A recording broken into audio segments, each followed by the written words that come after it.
I'm ready. Yes, brother. Please start. Brother John Kripakaran. Yes. Yeah, you can start. Let us look to the Lord. Gracious God, we thank thee for this evening. ప్రేమైన దేవ ఈ సాయంకాలం బట్టి నీకు వందనాలు. It is thy word, so we pray that the Spirit may expound this to us this evening. ప్రభువా ఇది మీ వాక్యము, ఈ సాయంకాలం మీ ఆత్మ మాకు వివరించును గాక. We thank thee for the sweet fellowship we could have in studying thy word together. మేము కలిసి అందరం కలిసి మీ తీయని వాక్యం మేము కలిసి ధ్యానించడానికి మాకు ఈ సమయాన్ని బట్టి వందనాలు. We pray that the Lord may give us good concentration, that we may hear the Spirit speaking to us. ప్రభువా మరి మీ ఆత్మ మాతో మాట్లాడాలని, మేము ధ్యానం ఉంచాలని, మాకు సాయం చేయాలని మేము వేడుకుంటున్నాము. We commit this precious hour into thy gracious hand. ఈ ప్రశస్త సమయాన్ని మీ కృపగల స్థలాలకు అప్పగించుకుంటున్నాము. In the most precious name of our Lord and Savior Jesus Christ, we pray. మరి ప్రశస్తమైన యేసుక్రీస్తు నామమున మేము ప్రార్థిస్తున్నాము. ఆమేన్. So may the name of the Lord be glorified. ప్రభు నామం మహిమపరచబడును గాక. I greet you all in the most holy name of our dear Lord and Savior Jesus Christ. మిమ్మల్ని అందరినీ పరిశుద్ధ నామమైన యేసుక్రీస్తు ప్రశస్త నామమున మీకు శుభములు తెలియజేస్తున్నాను. Let us spend some time studying the verse from the book of Philippians chapter 3 and verse 20. ఫిలిప్పీయులకు రాసిన పత్రిక 3వ అధ్యాయం 20వ వచనం చదివి దాని మీద కొంత ధ్యానం చేద్దాము. Philippians 3:20. ఫిలిప్పీ 3:20. మన పౌరస్థితి పరలోకమందున్నది, అక్కడ నుండి ప్రభు అయిన యేసుక్రీస్తు అను రక్షకు నిమిత్తము కనిపెట్టుకుని ఉన్నాము. When we are born again, మనం తిరిగి జన్మించినప్పుడు the Lord is honoring us by granting us citizenship in heaven. దేవుడు మనకు పరలోక పౌరస్థితి ఇచ్చి మనల్ని సన్మానిస్తున్నాడు. There is a citizenship register in heaven known as the book of life. పరలోక పౌరస్థితి జీవ గ్రంథంలో మన పేరు రాసి మనకు గౌరవిస్తున్నాడు. He writes our name in the book of life in heaven. పరలోకంలో మన పేరు జీవ గ్రంథంలో ఆయన రాస్తున్నాడు. To understand this glorious fact, ఈ మహిమగల విషయాన్ని మనం అర్థం చేసుకోవడానికి we have to understand the background in which it was written. ఇది ఏ పరిస్థితులలో ఈ విషయం రాయబడిందో దాన్ని మనం అర్థం చేసుకోవాలి. So we have to study a little bit of history before we could go into spiritual understanding of this word. ఈ వాక్యం యొక్క ఆత్మీయ అర్థం చేసుకోవడానికి దీని గత చరిత్ర ఏమిటో మనం అర్థం చేసుకోవాలి. So let us know something about the city Philippi. Sorry brother. City. Philippi పట్టణం గురించి మనం కొంత అర్థం చేసుకోవాలి. In the middle of the 4th century BC, 4వ శతాబ్దం క్రీస్తు శకం 4వ శతాబ్దం మధ్యలో the Macedonian king Philip II is the father of Alexander the Great. He built the city. మరి అలెగ్జాండర్ తండ్రి అయిన ద గ్రేట్ అలెగ్జాండర్ తండ్రి అయిన ఆయన మాసిడోనియా పట్టణాన్ని అతనే కట్టాడు. He built the city and made it the capital of the whole of Macedonia. మరి ఆ పట్టణాన్ని కట్టి దీన్ని మాసిడోనియాకు మొత్తం రాజధానిగా ఆయన చేశాడు. There came a time the glory of Greek started weakening and the Roman Empire was coming up. అప్పుడు ఆ పట్టణం యొక్క మహిమ వికసిస్తున్నది. మరి రోమన్ ఎంపైర్ కూడా చక్రవర్తి కూడా అప్పుడే పైకి వస్తున్నాడు. Therefore 168 BC, అది క్రీస్తు పూర్వము 168 సంవత్సరంలో జరిగింది. In 168 BC, the whole of Macedonia was conquered by the Romans. BC 168 లో మొత్తం మాసిడోనియా ఈ చక్రవర్తి ద్వారా ఆక్రమించబడి గెలుచుకున్నాడు దాన్ని. But there arose a power struggle within the Roman Empire. అయితే మరి రోమా చక్రవర్తులలోనే అధికారం కొరకు పోరాటం జరిగింది. So in the year 31 BC, there broke out a war between Octavian, Mark Antony with Cleopatra. క్రీస్తు 31 సంవత్సరంలో అక్టేవియన్ రాజుకు మధ్య Mark Antony and Cleopatra. ఆంటోనియా క్లియోపాట్రా మధ్య వారి మధ్య పోరాటం జరిగింది. And Octavian, he won the war and defeated Mark Antony and Cleopatra. అక్టేవియన్ యుద్ధం గెలిచి మరి ఇంకో రాజును ఓడించాడు ఆయన. Then he crowned himself as Augustus Caesar. అతను తాను అగస్టస్ సీజర్ గా అతను రాజుగా కిరీటం పెట్టేసుకున్నాడు. And as soon as he became the emperor, అతను చక్రవర్తి అయిన వెంటనే he wanted to do away with the supporters of Antony, his rival. మరి ఆంటోనీని బలపరిచే వారిని వారి మీద కక్ష తీర్చుకోవాలని అనుకున్నాడు. So he removed them all from Italy and got them settled in Philippi. వారిని ఇటలీ నుంచి తొలగించి ఫిలిప్పీలో వారిని స్థిరపరిచాడు. So the people who were Romans, they were shifted to Philippi because they happened to be the supporters of Mark Antony. Sorry, brother. All the people in Philippi are Romans who were once supporters of Mark Antony. ఫిలిప్పీలో ఉన్న పౌరులందరూ కూడా ఒకప్పుడు మరి mark ఆంటోనీకి బలపరిచిన వారే. And that is why in the book of Acts chapter 16 and verse 11, Luke is referring to the Philippi as a Roman colony. మరి అపోస్తల కార్యం 16వ అధ్యాయము అక్కడ 16 అధ్యాయం 11వ వచనంలో ఫిలిప్పి అక్కడ రోమన్ కాలనీ అని దాని పేరు పెట్టారు. And therefore the believers in the Philippi church could easily understand what it means to be a citizen of a different land but living in a different nation. దీన్ని బట్టి ఫిలిప్పీలో నివసించే పౌరులకందరికీ మరి పౌరస్థితి అనేది వారికి తేటగా అర్థమయ్యేదిగా ఉన్నది. They were all Roman citizens, but they were all living in the capital of a Greek empire. వారందరూ రోమా పౌరులే కానీ వారు ఆ పట్టణానికి రాజధాని అయిన ఫిలిప్పి పట్టణంలో వారు నివసిస్తున్నారు, గ్రీకులు నివసిస్తున్నారు. Now Paul went to the city of Philippi on his second missionary journey. మరి పౌలు తన మిషనరీ రెండవ యాత్రలో ఫిలిప్పి పట్టణానికి వచ్చాడు. It seems there was no Jews in the city, Jewish people in the city. అక్కడ యూదులైన ప్రజలు అక్కడ ఉన్నారు. Therefore there was no synagogue. అందుకని అక్కడ సమాజ మందిరం లేదు. Paul and his men were gathering for prayer only in the bank of a river that was flowing by the side of the city. అందుకని వారందరూ పట్టణాన్ని పక్కగా ప్రవహిస్తున్న నది దగ్గరే వారు ప్రార్థనకు కూడుకునేవారు. So in Philippi there was a possessed woman, a sorcerer. Philippi పట్టణంలో ఒక దయ్యం పట్టిన ఒక స్త్రీ ఉన్నది. She earned a lot of money for her masters by her soothsaying or foretelling. తన యజమానులకు జోస్యం చెప్పుడు ద్వారా చాలా డబ్బు సంపాదించింది.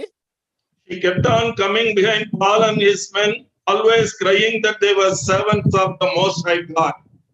మరి పౌలు శీల వెనుక వెంబడి వచ్చి వీరు సర్వోన్నతుని దాసులు అని కేక వేసుకుంటూ వచ్చేది. One day Paul was annoyed with her behavior. పౌలు ఆమె ప్రవర్తనకు ఎంతో బాధపడి and he chased away the devil from her. ఆమె నుంచి ఆ దయ్యాన్ని వెళ్ళగొట్టాడు. And her masters, ఆమె యజమానులు, because they are deprived of their income, అంటే వారికి వచ్చే లాభ సాధనం పోయింది కనుక they became angry and dragged Paul and Silas before the magistrates.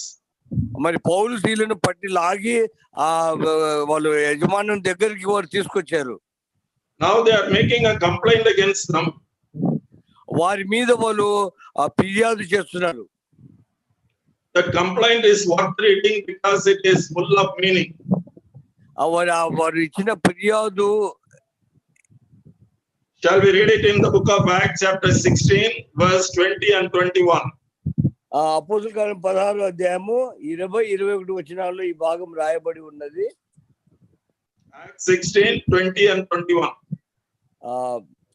ఆమె యజమానులు తమ లాభ సాధనం పోయినని చూచి పౌలును శీలను పట్టుకొని గ్రామపు చాబడిలోనికి అధికారుల ఎదుకు ఈడ్చుకుని పోయిరి.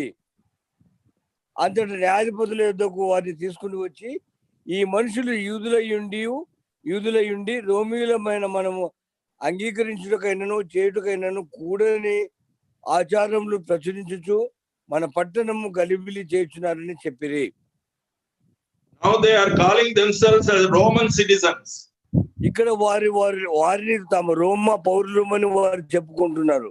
But they were living in the capital of Greek nation. అయితే వారు గ్రీకు రాజధాని అయిన ఆ పట్టణంలో నివసిస్తున్నారు. But they wanted to be faithful to their original citizenship. మరి వారి పౌరస్థితికి వారు నమ్మకంగా ఉండదలుచుకున్నారు. When the magistrate saw the Jews, ఆ న్యాయాధిపతులు ఆ యూదులను చూచినప్పుడు without any inquiry, they meted out punishment. వారు ఇంక ఏమి విచారణ చేయక వారికి శిక్ష విధించడం జరిగింది. They ordered to tear off their clothes in public. మరి బహిరంగంగా వారి వస్త్రములు లాగివేయాలని చెప్పారు.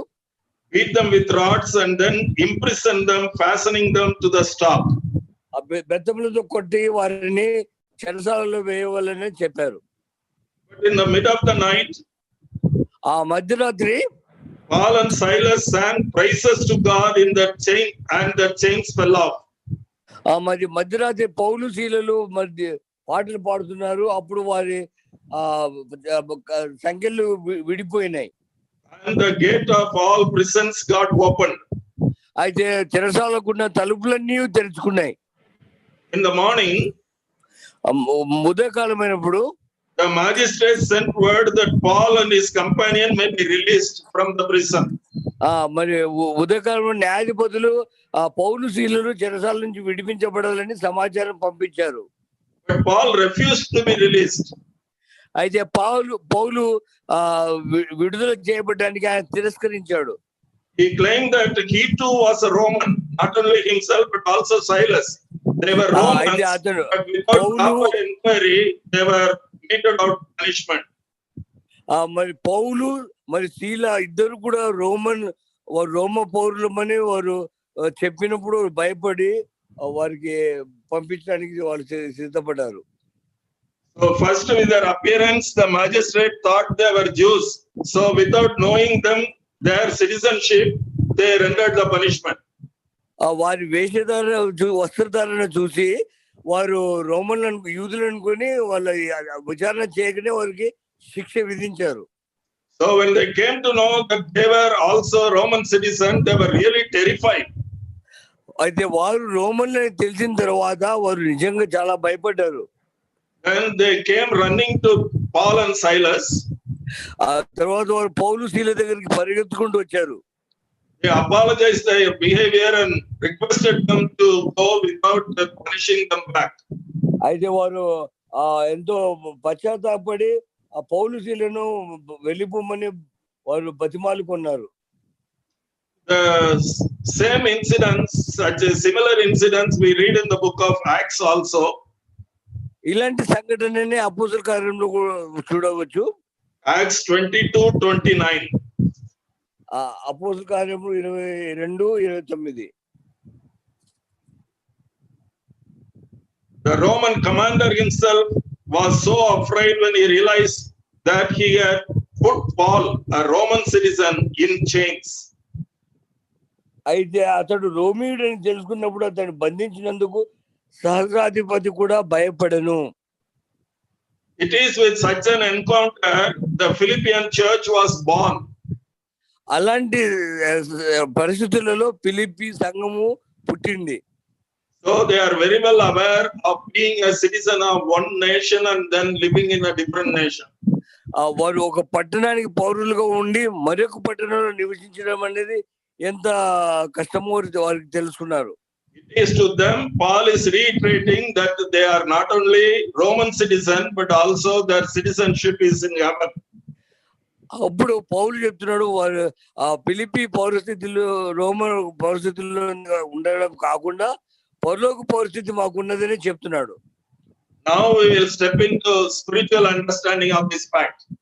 ఇప్పుడు దీన్ని ఈ సత్యం యొక్క ఆత్మీయ అర్థం ఏమిటో అర్థం చేసుకోవడానికి మనం మొదలు పెడుతున్నాము.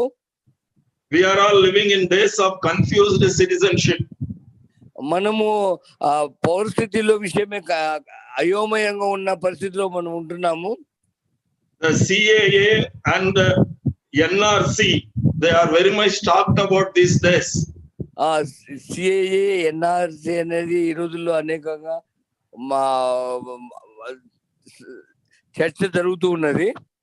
But we are all having our Aadhaar card and therefore we are all citizens of India and there is no doubt about it.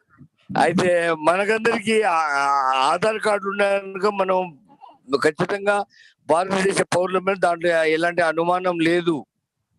But this is only our physical or political citizenship. ఇది మన భౌతిక మరి రాజకీయ పౌరస్థితిగా ఉంటున్నది. But this evening we are studying the spiritual citizenship. అయితే ఈ సాయంకాలం మనం ఆత్మీయ పౌరస్థితిని గురించి మనం చదువుతున్నాము. When we are all born, మనం పుట్టినప్పుడు we are born as citizens of this world. మన ఈ లోకంలో పౌరులుగా మనం పుట్టినాము. We belong to this world. మన ఈ లోకానికి చెందిన వారము. But do we know what actually the word world means?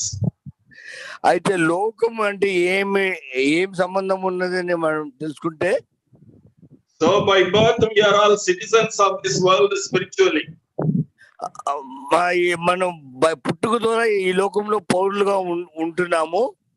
So we must properly understand what the Bible means about the word world. మరి బైబిల్లో పౌరులు అని చెప్పబడినప్పుడు దాన్ని మనం చక్కగా అర్థం చేసుకోవాలి. The world is whatever that is outside our home. ప్రపంచం అంటే మనకు బయట ఉన్నది. The moment we step outside our home, మన ఇంట్లోంచి బయటకు వచ్చినప్పుడు we are stepping into the world. మనం లోకంలోకి ప్రవేశిస్తున్నాము.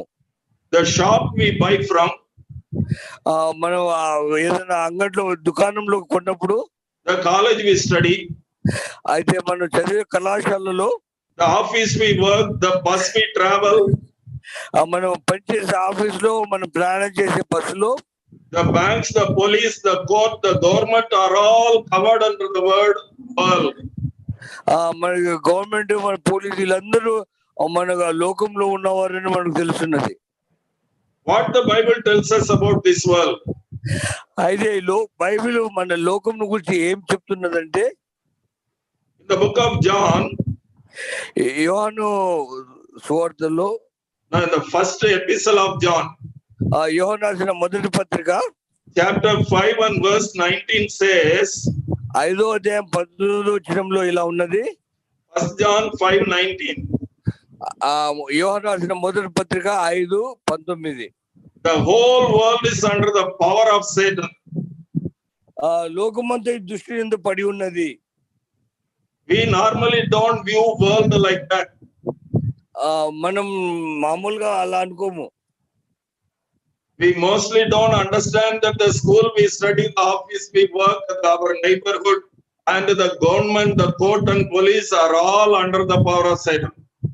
మనము సామాన్యంగా అర్థం చేసుకోము, లోకము, మనం పనిచేసే ఆఫీసు, స్కూల్, ఇవన్నీ ఆ దృష్టి యందు పడి ఉన్నది. John in his gospel, యోహాను తన సువార్తలో chapter 14 verse 30, 14 verse 30. 14వ అధ్యాయము 30వ వచనము. There he quotes Jesus as calling Satan the prince or the ruler of this world. ఇక్కడ సాతానును ఆయన ప్రభువు, లోకాధికారి, ఇదిగో ఇకను మీతో విస్తరించి మాట్లాడను, ఈ లోకాధికారి వచ్చుచున్నాడు. So Satan is the ruler of the whole world. ఆ సాతానుడు ఈ లోకానికి మొత్తానికి అధికారిగా ఉన్నాడు. There may be different countries and different continents. అక్కడ వేరే వేరే ఖండాలు వేరే వేరే దేశాలు ఉండవచ్చు. But the overall ruler is devil. అయితే వీరన్నింటి మీద పాలించే నాయకుడు ఈ దయ్యమే. He is not a just ruler, but he is with supernatural power. అయితే అతను కేవలం నాయకుడే కాదు, మానవాతీత శక్తులు అతను కలిగి ఉన్నాడు. That is why in 2 Corinthians 4:4, అందుకనే కొరింథీయులకు రాసిన 2వ పత్రిక 4వ అధ్యాయం 4వ వచనంలో Paul indicates the supernatural power of Satan and he is calling him the god of this world. అందుకని పౌలు అతని ఈ యుగ సంబంధమైన దేవత అని అతని పౌలు వర్ణిస్తున్నాడు.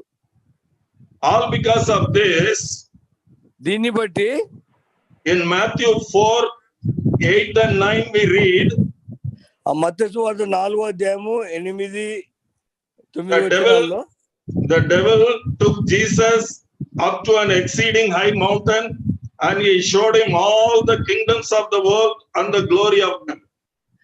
మరలా అపవాది మిగులు ఎత్తైన కొండ మీదకి ఆయన తోడుకొని పోయి ఈ లోక రాజ్యములన్నిటిని వాటి మహిమను ఆయనకు చూపి, And what was he saying?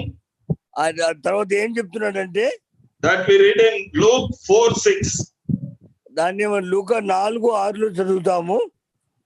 We see the devil saying unto him, all this authority I will give you and their glory.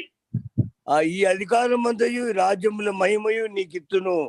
For this has been delivered to me and I give it to whomsoever I wish.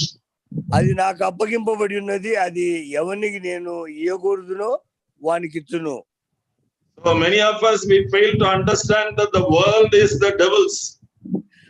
మనలో చాలా మంది ఈ మాట అర్థం చేసుకోవడానికి విఫలమవుతున్నాము. అదేంటంటే ఈ లోకము అపవాదిది అనే విషయం అర్థం చేసుకోవడంలో మనం విఫలం అవుతున్నాం. In this devilish world only Lord Jesus Christ came establishing his heavenly kingdom. అయితే ఇలాంటి సాతాను యొక్క లోకంలోనే ప్రభువు యేసుక్రీస్తు వచ్చి తన రాజ్యాన్ని ఆయన స్థాపించాడు. Now he comes to the Satan's kingdom, chasing away devil and establishing his heavenly kingdom. మరి ఆయన ఈ లోకంలోకి వచ్చి సాతాను రాజ్యాన్ని పారదోలి మరి తన రాజ్యాన్ని ఇక్కడ స్థాపిస్తున్నాడు. In the book of Matthew, మత్తయి సువార్తలో chapter 12 and verse 28, 12వ అధ్యాయము 28వ వచనంలో, Matthew 12:28, మత్తయి సువార్త 12:28, if I cast out demons by the Spirit of God, surely the kingdom of God has come upon you. దేవుని ఆత్మ వలన నేను దయ్యములు వెళ్ళగొట్టుచున్న ఎడల నిశ్చయముగా దేవుని రాజ్యము మీ యొద్దకు వచ్చి ఉన్నది. So in the devil's kingdom, Jesus Christ started chasing off devil and he started winning over, conquering his kingdom for his heavenly kingdom. అయితే సాధారణ రాజ్యంలో యేసుక్రీస్తు మరి దాన్ని వెళ్ళగొడుతున్నాడు, తన రాజ్యాన్ని ఆయన స్థాపిస్తున్నాడు. In the book of Colossians chapter 1 and verse 13 we read that fact. మరి Colossians 1:13. కొలస్సీయులకు రాసిన పత్రిక 1వ అధ్యాయం 13వ వచనంలో ఈ మాట మనం చదువుతున్నాము.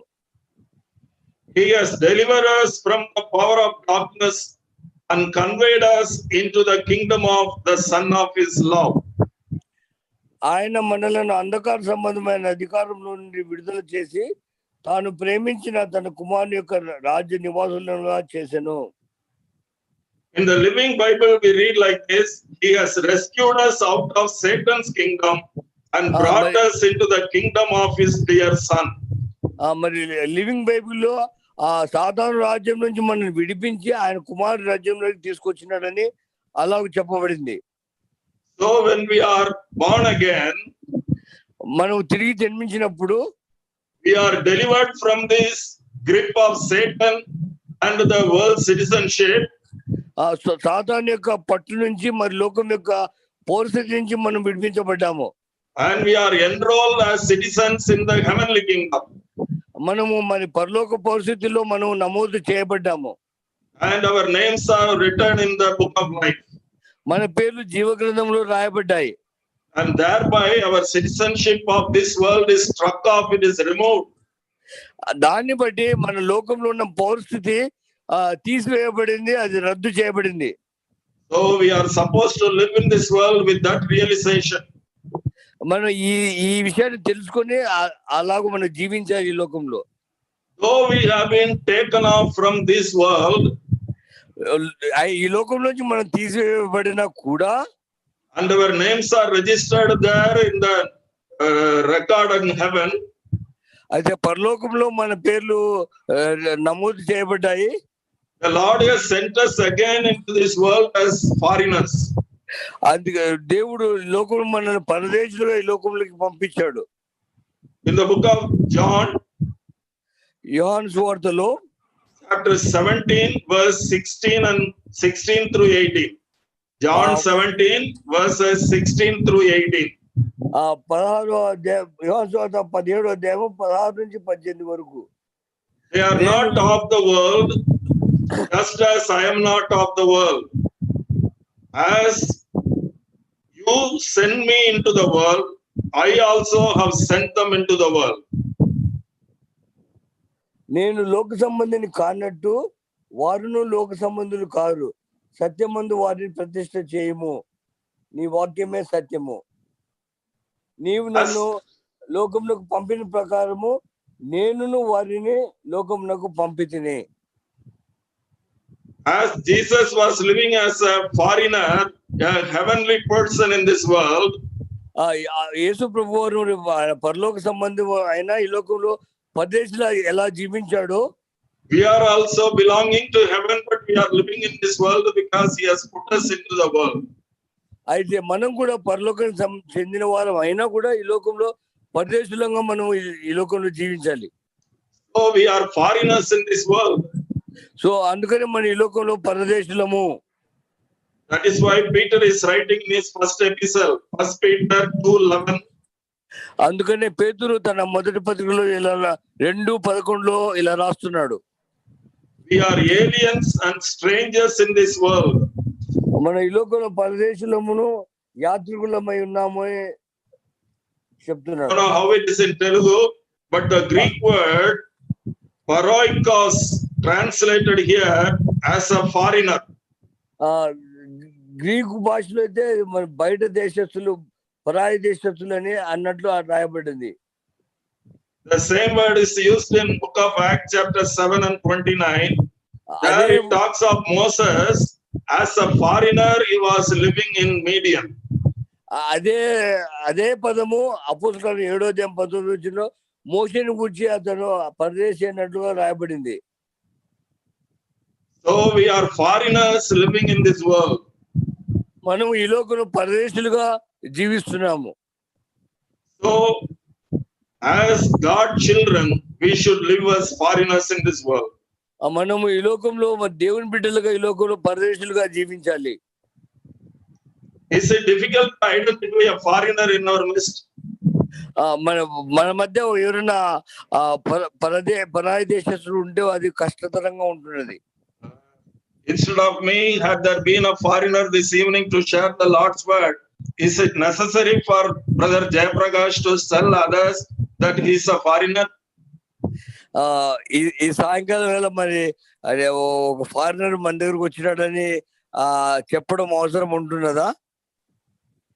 The moment we see them as a foreigner. ఆ పరాయి దేశస్తులు మనం చూసిన వెంటనే అతను పరాయి దేశస్తుడని మనకు అర్థమైపోతున్నది. Because he's different, his features, his complexion, they are all different. ఎందుకంటే అతని కనపడే విధానము, అతనికి రంగు అన్ని వేరువేరుగా ఉంటున్నాయి. If we are foreigners in this world, మనం ఈ లోకంలో పరదేశులుగా ఉన్నట్లయితే our features and complexion should also be different. మన పోలికలు, మన లక్షణాలు అన్ని కూడా వేరుగా ఉండాలి. But is it easy for us to change our complexion? మన రంగు మార్చుకోవడం అంత సులువుగా ఉంటున్నదా? But the Bible has definite answer. అదే బైబిల్ దానికి తేటైన జవాబు ఉన్నది. So what is the complexion of heavenly creatures or heavenly citizens? అయితే పరలోక పౌరుల రంగు ఎలా ఉంటున్నదంటే In the book of Psalms 34 and 5. కీర్తనలు Psalms 34 and 5. 34 కీర్తన 5వ వచనము. They looked to him and were radiant, and their faces were not ashamed. వారు ఆయన తట్టు చూడగా 34 వారు ఆయన తట్టు చూడగా వారికి వెలుగు కలిగెను, వారి ముఖములు ఎన్నడూను లజ్జింపకపోవును. The heavenly complexion then is radiance. ఆ పరలోకపు రంగు అంటే పరలోకపు విధానం ఎట్లా ఉంటుందంటే ముఖంలో వెలుగు ఉంటున్నది. In 3 places in the Bible we read about the radiating glow that was in the face of Lord Jesus Christ. మరి వాక్యంలో 3 చోట్ల ప్రభువైన యేసుక్రీస్తు ముఖం వెలిగినట్లుగా మనం చూస్తున్నాము. The book of Daniel chapter 10 and verse 6. దానియేలు గ్రంథము 10వ అధ్యాయము 6వ వచనము. Matthew 17:2. మత్తయి సువార్త 17వ అధ్యాయము 2వ వచనము. Revelation 1:16. ప్రకటన గ్రంథము 1వ అధ్యాయం 16వ వచనం. So as heavenly citizens, if we have the habit of gazing upon the glorious face of the Lord, then we too begin to glow without our knowledge. అయితే మన పరలోక పౌరులుగా ఎల్లప్పుడూ తండ్రి దేవుని ముఖం మనం చూస్తూ ఉండినట్లయితే మన ముఖాలు కూడా వెలుగుతూ ఉంటాయి. It is not a mere glow. The scripture says it is a radiating glow.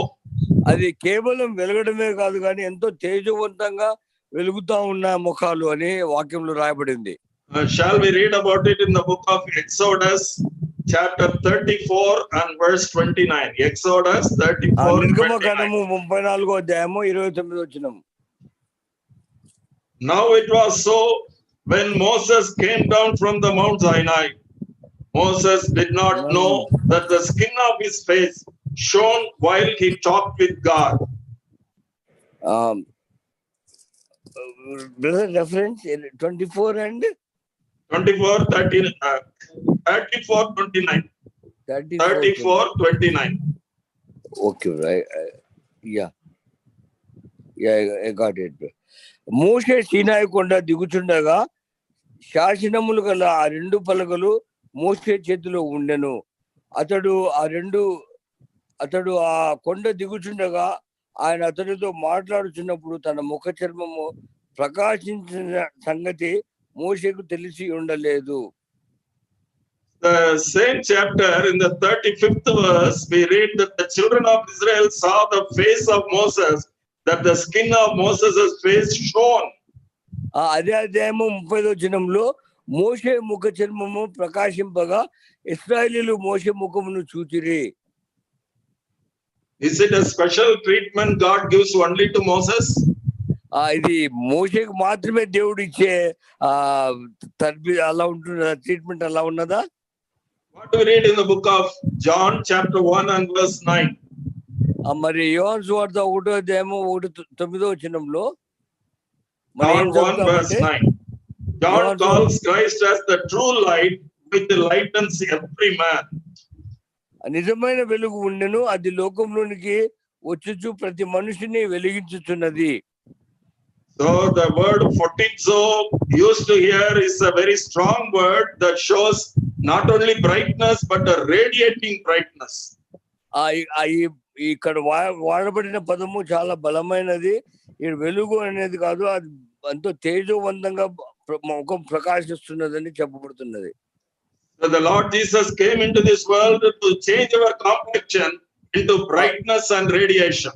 అయితే ప్రభువైన యేసుక్రీస్తు వారు ఈ లోకంలో వచ్చింది నీ ముఖం యొక్క వర్చస్సు మార్చడానికి, అది వెలుగుతో ప్రకాశంతో తేజవంతంగా ఉండడానికి ఆయన వచ్చాడు. The more we associate with God, the more we look into his face, our complexion, it starts glowing, indicating that we are citizens of heaven.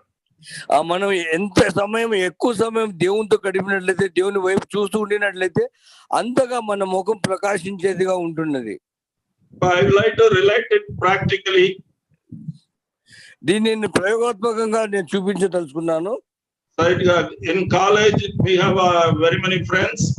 Suppose as a believer, if I enter the company of those who are smoking, మరి నేను కాలేజీలో మరి ఎవరైతే పొగ తాగే వాళ్ళ గుంపుతో నేను ప్రవేశించినప్పుడు, because our friends know that I don't like it and I'm not in the habit of doing that, they start to hide their cigarettes or they put it off. నా స్నేహితులు వాళ్ళకి తెలుసు నేను సిగరెట్ తాగనని, వారు వెంటనే ఆ cigarette ఆర్పేస్తారు. And in the office there is a group of people who are talking nonsense and filth. మరి ఆ ఆఫీస్ లో అల్లరి చేసే వాళ్ళు, చెడు మాట్లాడే వాళ్ళు గుంపు ఉన్నది. And at times we enter, they stop the talking. అయితే నేను ప్రవేశించినప్పుడు వారు అట్లా మాటలు మాట్లాడడం మానేస్తున్నారు. This is what we call we being different in complexion. ఇదే మన ముఖవర్చస్సులో తేడా ఉన్నప్పుడు దాని యొక్క ప్రభావం అలా ఉంటున్నది. Some of us, of course, will be hated by others because of the difference of our complexion. మన ముఖంలో వచ్చేసి తేడా ఉన్న కారణాన్ని బట్టి మనల్ని కొంతమంది ద్వేషించేవారుగా ఉంటున్నారు. When some people show undue respect to us, some people will show for the hatred towards us, all because we have a different complexion. మనకున్న వచ్చేసిని బట్టి కొంతమంది మనకు చెందిన మర్యాద కంటే ఎక్కువ మర్యాద ఇచ్చేవాళ్ళు కొంతమంది ఉంటే, మనల్ని అవమానపరిచే వాళ్ళు, అసహించుకునే వాళ్ళు కొంతమంది ఉంటున్నారు. Have we been conscious of this and living with the fellowship of the Lord for over a period of years, then naturally wherever we go we radiate this different complexion. అయితే మనం ప్రభుతో అనేక సంవత్సరాలుగా గడుపుతూ అలాగూ ఉండినట్లయితే మనం ఎక్కడికి పోయినా కూడా మన ముఖంలో అలాగూ ప్రకాశవంతమైన వర్చస్సు మనం కలిగి ఉంటాము. If no one has found any difference in the college we study or in the place we work or in our neighborhood, అయితే మన ఇరుగు పొరుగు వారి మధ్య మన కాలేజీలో చదివేటప్పుడు కానీ మనలో ఎలాంటి తేడా మనలో కనుక్కోలేకపోయినప్పుడు, it is very obvious we have neither understood what the world is and nor we have lived as a heathen or foreigner. అయితే మనము పరదేశంలోగానే ఉన్నామనే మాట మనము అర్థం చేసుకోవడంలో మనం విఫలులైనాము అనే మాట తేటపరచబడుతున్నది. Then we just saw that for foreigners the features are different. మనం పరదేశంలో చూసినట్లయితే వాళ్ళ పోలికలన్నీ కూడా, వాళ్ళకున్న లక్షణాలన్నీ కూడా వేరుగా ఉంటున్నాయి. Their nose, their eyes and everything is different. వారి ముక్కు, కన్నులు అవన్నీ వేరుగా ఉంటున్నాయి. Can our features change? మన పోలికలు, మన లక్షణాలు మారగలవా? The Bible tells that the very purpose of Jesus Christ coming is to change our features. అయితే బైబిల్లో చెప్పేది ఏమంటే, యేసుక్రీస్తుకి ఈ లోకానికి రావడంలో ఉద్దేశము మన పోలికలు, మన లక్షణాలు మార్చడానికి ఆయన వచ్చాడు. The book of Romans chapter 8 and verse 29. Roma 8:29. Romans 8:29. Roma 8. We have been predestined to be conformed to the image of his son, our Lord Jesus Christ. Conforming to the divine image, it is a process. ఎందుకనగా తన కుమారుడు అనేక సహోదరులలో జ్యేష్ఠుడు అవునట్లు దేవుడు ఎవరిని ముందుగా ఎరిగానో వారు తన జ్యేష్ఠ కుమారుడితో సారూప్యం కలవారుటకు వారిని ముందుగా నిర్ణయించును. ఇది ఒక్కసారి జరిగే సంఘటన కాదు, ఇది ఒక పద్ధతి. So the change of features is not all on a sudden. It is a continuing process. ఇది ఒక్క క్షణంలో అయ్యే సంఘటన కాదు, ఇది నిలుకడగా కొంతకాలంలో జరుగుతున్న పద్ధతి. We know that when we die we will be translated into his image. మనకు తెలుసు మనం చనిపోయినప్పుడు ఆయన స్వరూపంలోకి మనం వెళ్ళిపోతున్నామని. But the very purpose of God saving us is to start changing right from that day. అయితే మనం రక్షించిన ఉద్దేశం ఏంటంటే రక్షించబడిన దినము నుంచి ఆయన మనలో ఈ మార్పు మొదలు పెడుతున్నాడు. It is normally said that while you are in Rome, do as what Romans do. మామూలుగా చెప్తారు కదా, రోమ్ లో ఉన్నప్పుడు రోమన్ మార్గం చేయాలి అని. But to the same Romans, Paul is writing in Romans 12:2. మరి పౌలు రోమన్ పత్రికలో రోమీయులకు ఈ మాట రాస్తున్నాడు. Romans 12:2.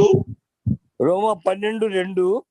Do not be conformed to this world, మీరు but be transformed by the renewing of your mind. మీరు ఈ లోక మర్యాదను అనుసరింపక ఉత్తమమును అనుకూలమునైన సంపూర్ణమునైన దేవుని చిత్తం ఏదో పరీక్షించి తెలుసుకున్నట్లు మీ మనస్సు మారి నూతన మౌటు వలన రూపాంతరం పొందుడి. So losing the image of the world, the features of the world is a continuous process. ఆ లోక సంబంధ పౌరస్థితిని ఆ లక్షణాలు కోల్పోవడం అనేది ఓ నిలువడగా జరిగే పద్ధతి. As we grow in Christ, we lose our worldly identity and we put on the heavenly identity. మన క్రీస్తులో పెరుగుతున్నట్లయితే లోక సంబంధమైన పోలికలన్నీ కోల్పోయి ఆ క్రీస్తు సంబంధమైన పోలికలు మనలో పెరుగుతూ ఉంటాయి. In 2 Corinthians 3:18, కొరింథీయులకు రాసిన 2వ పత్రిక 3వ అధ్యాయము 18వ వచనంలో, we all with unveiled face beholding as in a mirror the glory of the Lord are being transformed into the same image from glory to glory. మనమందరం ముసుగు లేని ముఖముతో ప్రభు యొక్క మహిమను అద్దం వలె ప్రతిఫలింపజేయచ్చు, మహిమ నుండి అధిక మహిమ పొందుచు ప్రభువుకు ఆత్మ చేత ఆ పోలికగానే మార్చబడుతూ ఉన్నాము. We all know when we are growing old, we lose our charm. మనకందరికీ తెలుసు, మనం ముసలిళ్ళం అయ్యేటప్పుడు మన అందము కోల్పోతున్నామని. So we used to stand before the mirror and check our gray hairs. అద్దం ముందు నిలబడుకొని తల వెంట్రుకలు మనం చూసుకుంటాము. We see the way how we are losing our hair. మనం చూస్తాం మన ఎలాగో మన వెంట్రుకలు కోల్పోతున్నామని. We feel sad looking our wrinkles. మరి ముఖంలో ముడతలు చూసి మనం ఎంతో దిగులు పడతాము. Sometimes some of us have also lost our tooth. మనలో కొంతమందికి పండ్లు కూడా కోల్పోయినారు. So we have the habit of standing before a mirror and checking our charm. అయినా కూడా మన అద్దం ముందు నిలబడుకొని మన ఎంత సౌందర్యంగా ఉన్నామో మనం చూసుకుంటాము. But in Christian life, as we grow old, we are not losing charm, we are gaining charm, the charm of the Lord Jesus Christ. అయితే క్రైస్తవ జీవితంలో మనము అద్దం నిలబడుకున్నప్పుడు మనం ఆ సౌందర్యాన్ని కోల్పోవడం లేదు, క్రీస్తు యొక్క సౌరభ్యం మనం పెంపొందించుకుంటున్నాము. Physically we may be withering, but spiritually we are glowing. భౌతికంగా మనం క్షీణించిపోవచ్చు కానీ ఆత్మీయంగా మనం అభివృద్ధి పొందుతున్నాము. That is what it is called, from glory unto glory. అదే మహిమ నుండి అధిక మహిమ అంటే అదే దాని అర్థము. John the Baptist, he had a desire. బాప్తిస్మ యోహానుకు ఒక కోరిక ఉన్నది. That's what we read in John 3:30. అదే యోహాను సువార్త 3వ అధ్యాయము John 3:30, he must increase, but I must decrease. 3వ అధ్యాయం 13వ వచనంలో ఆయన హెచ్చవలసి ఉన్నది, నేను తగ్గవలసి ఉన్నది. If you are baptized 15 years ago, నీవు 15 సంవత్సరాల క్రితం బాప్తిజం పొంది ఉంటే you should have undergone a lot of change in the Christ likeness. అయితే మరి క్రీస్తులాగా పోలికల్లో అనేటివి నీలో చాలా మటుకు వచ్చి ఉండాల్సింది. As we stand regularly before the mirror, do we have the habit of checking our glow before the word of God? మనం అద్దం ముందు నిలబడి మన సౌందర్యం చూసుకునేటప్పుడు ఇలాంటి అలవాటు మనకు ఉంటున్నదా? If we are enlightened, the way we speak will be different. మనం వెలిగించబడిన ప్రకారంగానే మనం మాట్లాడే విధానంలో కూడా మార్పు ఉంటున్నది. Say if Malayali brother speaks in English, we can find out that he is a Malayali, it will betray him. ఒక మలయాళీ సోదరుడు ఇంగ్లీష్ మాట్లాడాడంటే తను మాట్లాడే ఆ విధానాన్ని బట్టి అతను మలయాళీ అని మనం చెప్పగలము. To a certain extent, if we hear people from Andhra speaking English, it will betray that they are from Andhra. Andhra వాళ్ళు మరి ఇంగ్లీష్ మాట్లాడితే వాళ్ళు ఆంధ్ర వాళ్ళని తెలుసుకోగలము. I had a few friends and they say actual angle, they are stressing more ఏ అనే మాట ఎక్కువ నొక్కి నొక్కి చెప్తారు అని వాళ్ళు అంటారు. I may be speaking English in a peculiar way and I may betray that I am a Tamilian. అయితే నేను తమిళన్ గా ఇంగ్లీష్ మాట్లాడేది ఒక ప్రత్యేకమైన శైలిలో ఉండవచ్చు. But have our speech ever మరి ఎలాగో revealed that we are different? ఎలా మాట్లాడినా కూడా మనం వేరే వాళ్ళమే. Have we ever been betrayed that we are citizens of heaven because the way we speak is different? అయితే మనం మాట్లాడే విధానాన్ని బట్టి మనం పరలోక పౌరులమని మనల్ని ఎవరైనా తిరస్కరించినారా?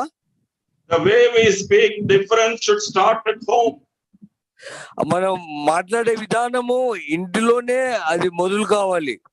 The spouse in our house should understand that we are not like others, we are a bit different. ఇంట్లో జీవిత భాగస్వాములు మనల్ని అదే మనం వేరుగా ఉన్నామో ఇతరుల వారు లేమని వారు అర్థం చేసుకోవాలి. The man who has failed in his house is a total failure outside also. ఇంట్లో విఫలమైతే వాడు బయట కూడా పూర్తిగా విఫలుడైన వ్యక్తిగా ఉంటున్నాడు. That is what the Bible says. అదే వాక్యంలో అలానే బైబిల్ అలా చెప్తున్నారు. If you are not able to conduct or practice this in your own home, నీ ప్రవర్తన ఇంటిలోనే నువ్వు చక్కగా లేనప్పుడు you are totally unfit to do anything in the church of Christ. అయితే మరి దేవుని సంఘంలో నువ్వు చేయడానికి నువ్వు ఏమాత్రం పాత్రుడో కావు. As our spouses identified as heavenly beings, మనము మన జీవిత భాగస్వాములుగా ఇంట్లో మనం పరలోక పౌరులుగా మనం గుర్తింపబడుతున్నామా? Some people should say, I love to hear you speak because it is so lovely. కొంతమంది ఇలా చెప్పాలి, అరే నువ్వు మాట్లాడితే చాలా బాగుంటది, నువ్వు మాట్లాడితే నేను వినకూరుతున్నాను అని అలా చెప్పాలి మనకి. We should be conscious the way we speak. అయితే మనం మాట్లాడే విధానం మనం గుర్తెరిగి దాన్ని మాట్లాడాలి. We should trim ourselves as to how we should speak. ఎలా మాట్లాడాలని మనం ముందుగా సిద్ధపరచుకోవాలి. That is the part of sanctification. నీతి పరిశుద్ధులుగా చేయబడడం అనేది దాంట్లో ఆ పద్ధతిలో అదొక భాగంగా ఉంటున్నది. People should be able to find the difference in my speech. ప్రజలు నా మాట్లాడే విధానంలో ఉన్న తేడాను గమనించగలిగి ఉండాలి. People especially notice when we are in awkward situation. మనం ఒక అనుకోని సంఘటనలో ఉన్నప్పుడు ప్రజలు మనల్ని గుర్తించాలి. Paul was doing the same thing in the Roman prison. పౌలు రోమా చెరసాలలో ఉన్నప్పుడు అదే చేస్తూ వచ్చాడు. When he was wrongly put into the prison, అతను అన్యాయంగా ఆ చెరసాలలో వేయబడినప్పుడు, when he was rent his garment and put into great shame in the public, మరి ఆయన వస్త్రాలు చింపబడ్డాయి, బహిరంగంగా అందరి ముందు అతను ఎంతో అవమానపరచబడ్డాడు. When he was fixed in the stakes in both his hands and legs, మరి అది కాళ్ళు చేతులు కట్టేసి పెట్టినారు. there was no grumbling. అయితే వారు ఏమాత్రం గొనగడం లేదు. There was no cursing. వారు ఎవరిని శపించడం లేదు. They started singing in a different way. అయితే వారు వేరే విధానంగా పాటలు పాడడం మొదలు పెట్టారు. That was the middle of the night. అది కూడా మధ్యరాత్రి. For a born Roman, he is behaving in a different way. మరి రోమియుడుగా పుట్టినా కూడా అతను వేరే పద్ధతిలో వ్యవహరిస్తున్నాడు. His fellow Roman prisoners are there. అతనితో చెరసాలలో ఉండే సహపౌరులు కూడా ఉన్నారు. But these men, though they are citizens of Rome, they are behaving different. They are behaving citizens of heaven. మరి రోమా పౌరులు అయినప్పటికీ కూడా వారు మరి పరలోక పౌరులుగా వేరే విధంగా వారు వ్యవహరిస్తున్నారు. They were cooperating with the jailers so nicely. మరి ఆ చెరసాల నాయకుడితో ఎంత చక్కగా వారు సహకరిస్తున్నారు. It is so written there, when they started singing in the middle of the night, all the prisoners started listening. ఇక్కడ వారు రాత్రిపూట పాటలు పాడుతుండగా ఆ ఖైదీలందరూ వినుచుండినారు అని చెట్టగా రాయబడింది. We read it in Acts 16:25. అది మన అపోస్తలకార్యం 16వ అధ్యాయం 25వ వచనంలో చదువుతున్నాం. 16:25, and at midnight Paul and Silas prayed and sang praises unto God, and the prisoners heard them. అయితే మధ్యరాత్రి వేళ పౌలును సీలయు దేవునికి ప్రార్థించుచు కీర్తనలు పాడుచుండిరి, ఖైదీలు వినుచుండిరి. It was so surprising to them, the different behavior of Paul and Silas. పౌలు శీల వారు వేరే విధంగా ప్రవర్తించడం చాలా ఆశ్చర్యకరంగా వారికి కనబడుతున్నది. They were so mesmerized with their behavior, even when the chains fell, even the prison door got open, they didn't run away. మరి వారు పాటలు పాడుతుండగా మరి చెరసాల తలుపులు తెరవబడ్డాయి, వారి సంఖ్యలు తెగినాయి, దాంతో వారు ముగ్ధులైపోయినారు. It is all because of the peculiar behavior, the heavenly behavior of Paul and Silas. ఇదంతా కూడా ఎందుకంటే పౌలు శీల వారి యొక్క ప్రత్యేకంగా ప్రవర్తించే విధానాన్ని బట్టి జరిగింది. That saved the life of the prison guard. అయితే అది ఆ చెరసాల నాయకుని జీవితాన్ని రక్షించింది. He came running and fell before them on his knees. అతడు పరిగెత్తుకుంటూ వచ్చి వారి ఎదుట మోకాళ్ళ మీద పడ్డాడు. He accepted this heavenly citizenship. అయితే వారి పరలోక పరిస్థితిని ఆయన ఒప్పుకున్నాడు. So the behavior, our behavior in awkward situations are often seen by others. మనము అనుకోని సంఘటనలలో మన ప్రవర్తన అనేక మంది ద్వారా గమనించబడుతున్నది. That is the moment the Philippian church was born. అలాంటి సంఘటనలలో ఫిలిప్పీ సంఘం పుట్టింది. So when they exhibited the heavenly behavior, the Lord blessed it in such a way that church was born right at the prison. అయితే వారు అంత చక్కగా ప్రవర్తించినారు కనుక ఆ ఫిలిప్పీ సంఘం అనేది అక్కడి చెరసాలలో అక్కడనే ఆ సమయంలోనే అది ఆవిర్భవించి పుట్టింది. In the book of Matthew chapter 5 and verse 16. మత్తయి సువార్త 5వ అధ్యాయము 16వ వచనంలో Matthew 5:16, let your light so shine before men, that they may see your good works and glorify your Father which is in heaven.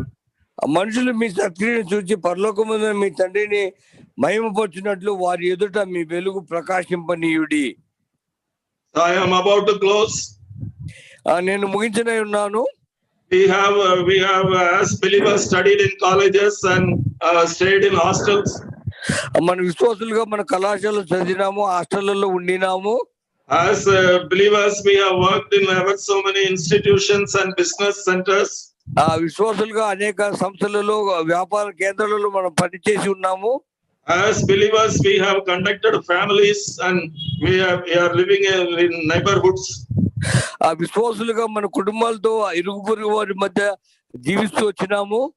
Have we ever betrayed our heavenly citizenship to them by our conduct, our behavior and words?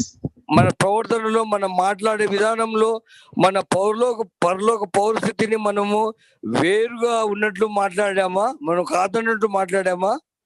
The Lord is coming soon to assess that.